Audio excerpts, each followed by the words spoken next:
Hey guys, it's Nina and I'm back with another video. So today I'm going to talk about something that comes up a lot, and that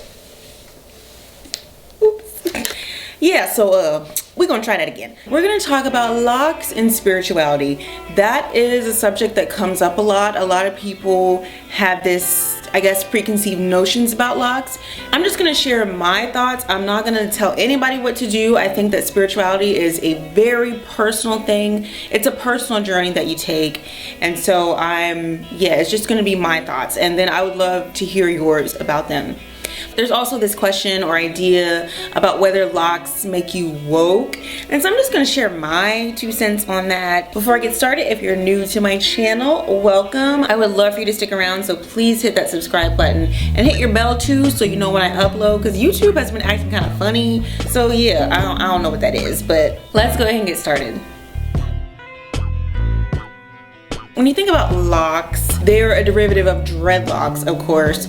And dreadlocks are a part of the Rastafari culture, and that includes a religion, a social movement. It's a whole lifestyle, really. I don't know a lot about it, so I'm not going to speak too much on it, but I do know those basic things. The Rastas believe that they should not put metal objects to their hair. It was like a literal interpretation of something in the Bible. So they would just let their hair grow and not comb it, not separate it. I know it's also, there's something about it being like a lion's mane. And as far as I know, having this style, having this natural look is like being more connected to Jah. If I'm wrong, please correct me.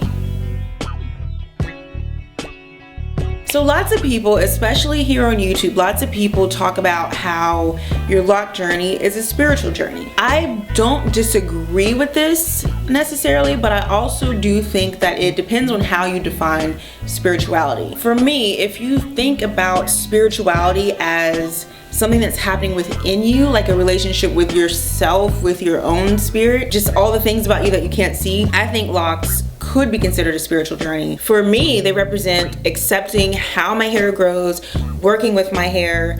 I've talked before about how my hair would just knot up all the time, tangle all the time, and locks were a way for me to just work with that. When I think about that, I wouldn't say that my locks are just a hairstyle, because locks were a path towards self-acceptance for me. And also, there's a lot of intangible things that I learned from having locks, such as being patient, because it takes a while. As you probably know, if you're on this journey, it takes a while for your hair to actually lock, and there's a time when you don't like how it looks. The spiritual aspect of that for me is learning and growing from that experience.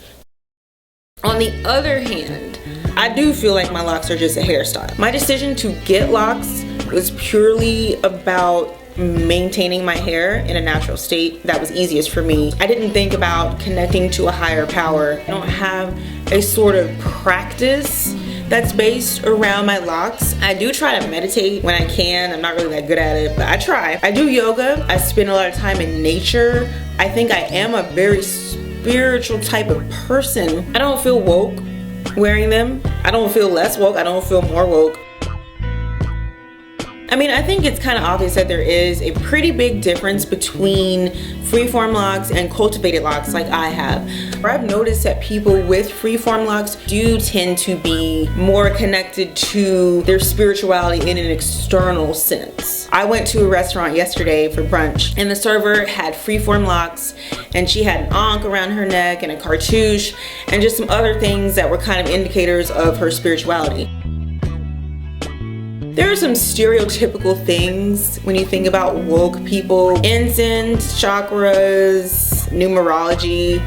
There's just a lot of things that play into that, and this is not to make light of any of that. All I'm saying is I don't practice anything like that. You look at somebody like Erykah Badu, she clearly has a specific practice. She has a specific look. She's very alternative. There's this idea that people with locks are more like Erykah. And then there's people who really just like the hairstyle. They like the versatility that they get from it. They like the length that they can retain from it. And quite frankly, a lot of people don't see Erykah Badu as woke. They see her as being on some foolery because of her stance on certain people in the industry. She did have locks when she came out, and then there was a whole scandal about them not being real. So you have people like her, and then you have people like you know, the Migos and all that. And I don't dislike the Migos, okay? But in terms of wokeness, you can't, I wouldn't look at them and think, oh, they woke because they got locks, okay?